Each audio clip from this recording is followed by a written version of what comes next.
You want to travel the world and get paid? You're living in a fantasy, buddy. Yeah, no they're not. It's actually more accessible today than it's ever been. Yeah, maybe if you're like me and have your dad's hedge fund money. Actually, no, you really don't need that much money saved up. Anyone can do it, but you will need to work very hard. You gotta be willing to sell your soul to the highest bidder. My name is Christian. If you don't already know who I am, I've been making travel videos for a few years now, and one of the incredible things about it is that it allows me to be anywhere in the world and to call it my job. Yes, I get to call traveling, meeting new people, and making great money my job. It's definitely an incredible situation I never really ever saw myself falling into, especially going back 4 years ago where the story started. As a broke backpacker with just a GoPro, I always saw travel and work as two very polar opposite things. You're either making money at work or you're traveling and losing money. But the incredible thing about this career is that it takes that equation and it completely disregards it. By traveling, I make money, and therefore this travel lifestyle becomes sustainable and profitable. Today, I'll be sharing with you 10 things that will allow you to make money as a travel influencer. Whether you want to do photography, videography, I'll be sharing my own personal anecdotes, experience, as well as sharing some stories from friends who have also been able to call this their job. Point number 1, and listen up closely because this one is very important. You can do it. Anyone can be here sitting in this chair right now, calling themselves an Instagrammer, a YouTuber, whatever it is that floats your boat, that could be your career. I want you to put yourself in my shoes where I was 4 years ago. I had nothing more than a backpack on my back. I had about $3,000 in my bank account. I had a GoPro Hero 4 Silver. I had never in my life been to film school. I had never in my life learned about YouTube, never been taught that you could actually make a penny on Instagram, and I really didn't know what I was doing. But one thing I did discover on that trip was that I love to travel and I love to make videos. Hello, and welcome to my channel. That is how my journey started. Very humble beginnings, no real direction, no real skill, but what I did have, what I made up for on every other front was a burning passion for what I wanted to do. I was ready to hustle until I was able to make it happen, and that's exactly what I did. Today, I now have over 10 revenue streams that allow me to get paid even when I'm on the road. This path was not given to me, and it was not given to anybody else you follow and admire on social media. This is a business for those who hustle, those who work late into the night, early into the morning, those who don't give up when they don't get paid, those who don't quit when they don't get views. This is for those who are ready to grind and hustle. If you think that's you, then keep watching. And if you don't think it's you, please keep watching. I really can't afford my retention rate to drop. Now, let's get into point number 2, and that is going to be the importance of keeping your costs low. Let's get ready to hustle and ball out on a budget. As I mentioned before, when I started my travels, I really didn't have that much money saved up, and every single day I was on the road, I was basically eating into my savings. I knew that if I was gonna make YouTube videos and Instagram photos, I was gonna need as much time as I could to create good content. So how could I stretch that limited money? One of the main ways to do that is to reduce your costs. Reduce the overhead of hotels, of food, of activities. How do you do that? When I first started, one of the best ways I was able to keep my costs low was door knocking. I was going hostel to hostel to hostel. Sometimes 10 hostels in a row would flat out say, no, we're not willing to give you a free bed. But the 11th one would eventually say yes, and that would be the place where I would stay for 2 to 3 nights. Right there, I took care of one of my biggest expenses as a nomad, which is my accommodation. If I knew I was gonna go to an island and I wanted to do an island tour or I needed the ferry, well then I would try to contact different companies that would allow me to feature their service in exchange for a free ticket. Again, I was able to keep creating my content while keeping my costs as low as possible for every single video, for every single Instagram photo, and that is how you need to keep yourself afloat during the early stages. You're gonna have to make sacrifices, you're gonna have to say no to getting drinks with dinner, eat street food, knock on hostel doors, keep costs as low as possible. I wanna share with you an account who you should definitely go check out after this. His name is Chris Lau. I consider him my first ever Patreon success story. Patreon is where I have my behind the scenes community where there's filmmakers, there's travel influencers who are trying to make this their living, and it's where I share all my information. I highly recommend you check it out after this. Chris took all the information he learned through my Patreon as well as his background in sales, and he basically has become a free accommodation monster. Everywhere he goes, he's been able to leverage his 10,000 followers, now at like 22,000 followers on Instagram, to get himself free stuff all over the world. From 5-star hotels to free meals, he's been able to even treat me to a couple free meals because he contacted those companies in advance. Chris embodies hustling to keep costs low, and I have so much respect to him.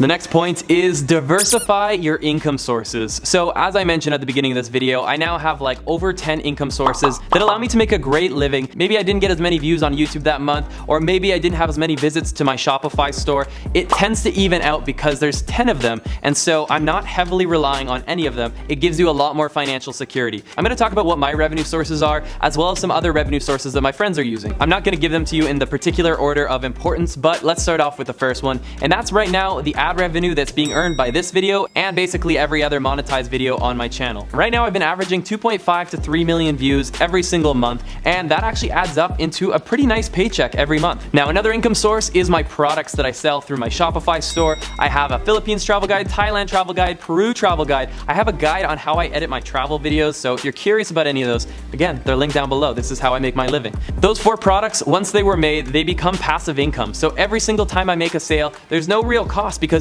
products don't have inventory. You basically just have a protected asset that you send off to somebody when they bought the rights to it. It's a fantastic way to make a living, especially for those of you that do develop your own communities and have people that trust your authority on a certain subject. Another income source that's really not that relevant to me these days is my merchandise. I'm not selling that many t-shirts. In fact, I never even push it in my videos. For me, it's not the biggest, but for some YouTubers, it can actually be their primary income source. Another one is my affiliate linking. So basically, if you go to the bottom of every YouTube video, you'll find out exactly where I get my YouTube music. Anytime somebody signs up for Epidemic Sounds, then I actually get a small little bonus from that sign up. For me, it's one of my favorite income sources because I'm basically getting paid to promote the service I love and use every single day. If you're looking for YouTube music, you don't want copyright claims, you want your videos monetized, then check it out. Another one that I've started using recently is Storyblocks, and it's where I'm able to get stock footage from drone footage, etc. Anything that I need to fill in the gaps in my video, and I also have an affiliate sign up through them. Another one is Patreon, and again, my Patreon is my behind the scenes community to all the business side, the travel side. It's where I share in-depth information. And one of my biggest advices to anyone who's considering using Patreon as a means to make a paycheck, never treat it as a charity case. Do not ask people to donate just because they already get your content for free on YouTube. That's not a very compelling reason, and you might get backlash. I know that from experience. What I recommend is always coming up with a value proposition. What is somebody gonna get out of joining Patreon? Why should somebody pay that $2 a month to be part of that behind the scenes community? You need to make sure there is a value that they receive, and if there is, then it could be a very great business model. And for my friends at Sailing La Vagabond, that's actually one of the primary ways they monetize their channel. Another income source that I really don't do that often is consulting. One of the things I like to do the least is trading one of my hours for money because it's not scalable. I like things that can be scaled. For example, if I create a e-product, once that time has been paid up, I can sell that to infinite amount of people, as many people as there are on this planet. But if every person in the world wanted 1 hour of my consulting, well, I mean, I'd be pretty rich, but I would be physically limited to the amount of time in a day, the amount of time I can give. But nonetheless, I like to take on a couple consulting gigs every now and then. Now, sponsored brand work. One of the income sources that started off a little bit better this year and towards late year actually got pretty slow was my sponsored work. I wasn't getting as many opportunities. I'm not exactly sure what the reason is, but nonetheless, the incredible thing is I've been able to build a business that relies on itself. Through the sales of guides, through the ad revenue, and through my other revenue means, I basically am not in a position where I have to compromise my brand just to accept any brand deal that comes in. It's the reason so many of the brand deals that have contacted me have been rejected. I'd rather choose the ones that are the right fit, and I highly recommend if you're in the position to do so, you should always practice protecting your brand before making a quick buck. The next one is licensing, and really it's not been the biggest part of my income source by any means, but I do license out some of my footage, and I actually have a friend that this is one of his main ways of making money. It's just passive money because once he sent off all the footage he already filmed as a videographer, as a YouTuber, he was able to make a lot of money with that, and it is something I want to explore a little more considering I'm already shooting a ton. I want to talk a little bit about other revenue sources I've seen from other people, and one of them is actually being a tour guide. Now, you need to be careful because once you start doing physical services in a country that you're not resident of, visas become an issue. So I'm not about to name locations, I'm not about to name names, I'm not going to get into any real details on this, but I will say that some people who know certain areas have become tour guides in these areas and shown people around and get paid really well to do it. Another big source of income for most of my friends is actually making videos for other people. So making videos to promote their products, making content for their Instagram feed. Now taking that a step further, I actually have my friends Cam and Kelsey, The Wonderful Life,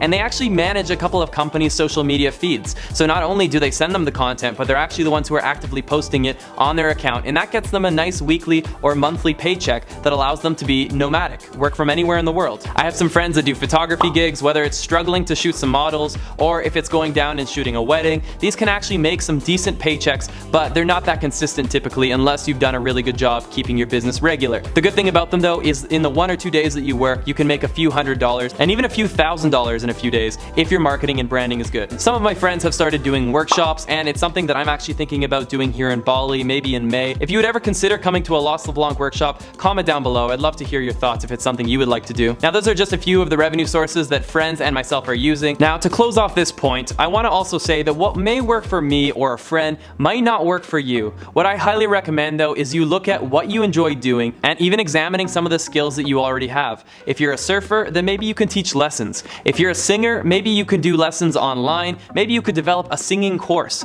Get creative and look closely at the things that people look up to you for. What skills can you offer? Maybe that last line hit you a little hard because you're feeling like, I really don't have any skills I can offer. And that's gonna lead us to point number 5, which is developing a monetizable skill. One of the best sources for free education is right here on YouTube. You can learn how to become a graphic designer. You can learn what SEO is, how to run Facebook ads. These are all skills that people are paying lots of money for if you're good at what you're doing. Now, what are the skills I have learned? I've actually become an expert at videography, at editing, at photography. I've become a marketing wizard. I now understand how to market a video. I understand how to use all the social media platforms. I wasn't actively trying to learn every single one of these skills, but they were some skills that I naturally picked up just by doing what I love, which is making videos and photos for you guys. If you've toyed around with the idea of going out there and trying to make money as a travel influencer or as a travel filmmaker, I just want to say right now that this isn't as risky as you're making it out to be. You may think to yourself that what if I don't grow that following? What if nobody watches my videos? Well, as long as you're hustling, you're working hard for a year, for 2 years, for 3 years, then I can assure you, you're gonna learn more in that span of time than you would have learned at a university. You might not realize this, but you're actually actively learning real world skills that companies are paying big money for. Even if after a year or 2 years you realize that the social media thing is not for you, you're still leaving ahead of where you were before. You've learned new skills that will make you marketable to employers, and if you're like myself, it'll make you capable of becoming a freelancer basically anywhere in the world. Learn new skills, become an expert in them, and there's no possible way that you can fail in this position. You will only be ahead of where you started. The next point is to choose your social media platforms wisely. Now, the reason I say that is because in today's landscape, we have so many to choose from. Luckily, some of them are slowly being eliminated. Goodbye Snapchat, I don't need your distractions. But that still leaves me with 3 really big ones that I'm trying to balance. That is Facebook, Instagram, YouTube. And I constantly deal with the battle of, would I be better off if I cut off 2 of them and just focused on one? I kind of did an experiment this year and it's working. To decide my priority platforms, I asked myself these questions. Which platforms did I most enjoy? Which platforms did I have the most authority on? And which platform best allows me to monetize my lifestyle? Now, for me, the answer was pretty obvious that it wasn't going to be Facebook. It maybe accounted for 5% of my annual income, and so recently it hasn't been getting much love. I basically just post the occasional post there, but until I expand my team, I need to focus on what really matters. Next up, I looked at Instagram, and Instagram is something that I've always really loved doing. I love editing photos. For me, that doesn't feel like work. It feels like a hobby. But I did find that Instagram is a place where it's hardest for me to find authority. It's hardest to be different from everybody else. It doesn't give you a ton of space to do that, with photos and Instagram stories being limited to 15 seconds and Instagram audiences generally having a much more limited attention span. Trust me, they're like goldfish compared to YouTube. I found that it was not really my platform. And even though it accounted for maybe 30% of my annual income through branded work, I decided to put a little bit less emphasis on it. I went from posting every day to every second day to now posting every 3 or 4 days. And with that being said, I have doubled down on YouTube. It is the place I love to post. It's a place where I have a real community where I can talk to you. I can get to know people. I feel like I give value and it returns itself so many ways. Of course, one of them is definitely the financial way, but another is just like meeting people on the street and them being like, Christian, I just came from the Philippines. I used your itinerary. It was the best trip of my life. Or, hey Christian, I just got that new camera you recommended. I'm loving it. It's those moments right there that are just as rewarding as the fact that it's able to put a roof over my head. So YouTube is the place I have doubled down on. I want to emphasize again, what's right for me might not be right for you, but you need to ask yourself these questions because you only have 24 hours in a day, and if you try to do everything, you might not do as well as you had if you just focused on 1 or 2 of them. And on to the next one, choose a niche and build a brand. When you think of Lost LeBlanc, well, what do you think of? You probably think of blue ass water, you probably think of high quality information and visual storytelling, you probably think of chiseled features and dad jokes. And of course, the occasional cringy moment. It's what makes this channel different than everybody else's channel. Let's face it, I'm not the only travel channel on YouTube, but I came to be one of the biggest and fastest growing by finding ways to differentiate myself from everybody else. One of the best ways I've been able to do that is laser focusing on a subject I loved, which is Southeast Asia. Focusing on the places that make me really happy, which are Thailand, Bali, Philippines, and just going into those places, giving people high quality information in ways that they had never seen before. You need to ask yourself this question: am I an entertainer? Am I somebody that is maybe a bit more serious but focuses really well on the details and the information? Are you somebody that enjoys taking a time lapse and flying a drone around, or would you rather just do talking head videos? For this to be sustainable, you have to make the channel based around who you are as a person. It's going to be challenging if it's not something that you feel compelled to do. You need to ask yourself, what kind of channel can I make and what kind of channel should I make? These are all the pieces that will make your channel what it is. It's the thing that makes it different from every other channel. I want to warn you about one of the things that most new content creators fall into, and that is following the cookie cutter format for videos, for photos. From shooting the same photos to filming the exact same meaningless vlog content, I highly recommend you don't fall into the trap that so many people do. I understand that when you're a beginner, you need to learn what your channel is and it won't make sense to you right away, but from the very beginning, I challenge you to find those ways to make yourself different. Focus on your personal strengths and really hone in on them. Some of my most successful YouTube videos are the ones where I was trying to push the envelope and try new things. When I traveled to the Philippines, it hadn't really been previously documented on YouTube, so I started giving people travel information. Those videos really took off and the world rewarded me for it. Early on in YouTube, not many people were making travel guides, let alone backing them up with beautiful footage to show what the places look like. It's the reason that some of these videos got millions of views, and on Facebook even tens of millions of views, because people had never seen it presented in such an enjoyable way. Give people a reason to say, wow, I have never seen it done like this, or I've never seen this subject covered. I need to subscribe because there's nowhere else I can get this content. You need to become irreplaceable and not just another one of the sheep. Don't be a sheeple person, a sheep person, a sheep people. Don't be a sheeple. Another extension of that, don't use cheesy travel quotes in your Instagram bio. I'm looking at you, not all those who wander are lost. I'm looking at you. On to the next. Your content needs to be good. Not that good, but it does need to be good. Now that may sound very obvious, but I want to really explain what that means. You know, I've always said the story comes first. It comes before your camera, it comes before the transitions and the editing that you use. But even though story is important, you need to make it a digestible, a palpable video that somebody can enjoyably watch. If they're watching it on the big screen on their iPhone, are they able to enjoy it, or is it just this rocky roller coaster of a video that looks like you shot it inside of a crashing airplane? I used to have videos like that, and people used to comment all the time how they literally had to leave my channel because my videos were so shaky. So how do you avoid that? Two things, maybe a lot of things, but you need to invest in the right equipment. Certain cameras are naturally just better tools for what you need to do. Now, I'm not going to tell you what that tool should be, but it took me a long time to figure out the right setup, and it's still not the perfect setup, but it does allow me to get high quality content, and people really appreciate it. I really don't want to discourage anyone from shooting with the phone in their pocket right now, because that can be the best starting point, but just be asking yourself these questions: how can I make my videos better? One other part to that is going to be your editing. Get started now with your limited editing abilities and build up into being a high quality video editor. Through practice and repetition, your videos will go from looking like this, We made it to Taipei, to something just like this.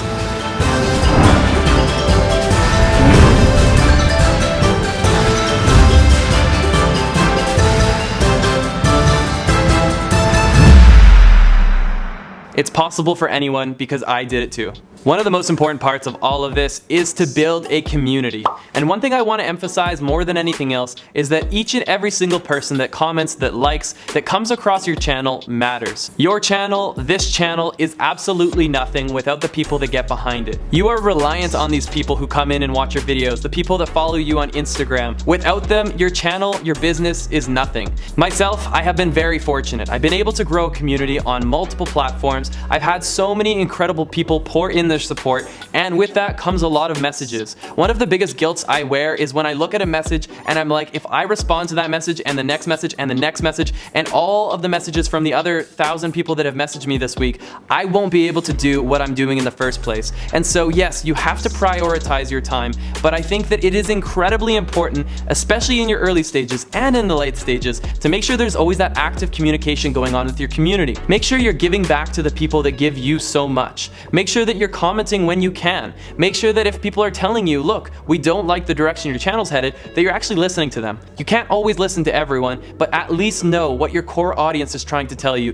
because at the end of the day, again, you're nothing without them. If you have 1,000 followers and you lose a follower, it's like, okay, that kind of sucks. If you have 1,000,000 followers and you lose one, well, what does it really matter? They're just another drip in the pond. I've met big content creators, and that mindset is starting to bite them in the butt. Every single person that pours in matters. And I also want to talk about the mid-sized to small content creators, because all the time I meet people who are like, oh, I only have 20,000 Instagram followers, or oh, I only have 2,000 YouTube subscribers. I want to tell you this right now because it's one of the most important things you'll ever hear about your channel. It is less important how big your audience is, it is more important how engaged and connected you are with these people. It's something that becomes challenging to do as your channel gets larger, is to have that intimate connection.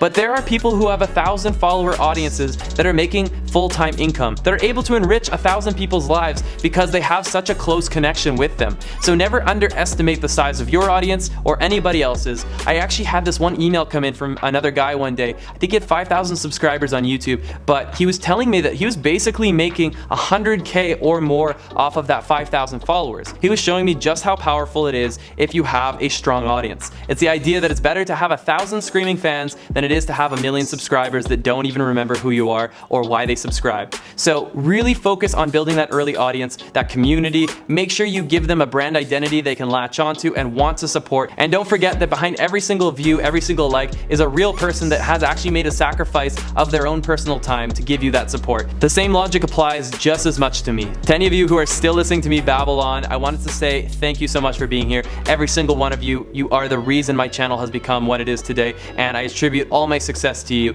Thank you so much.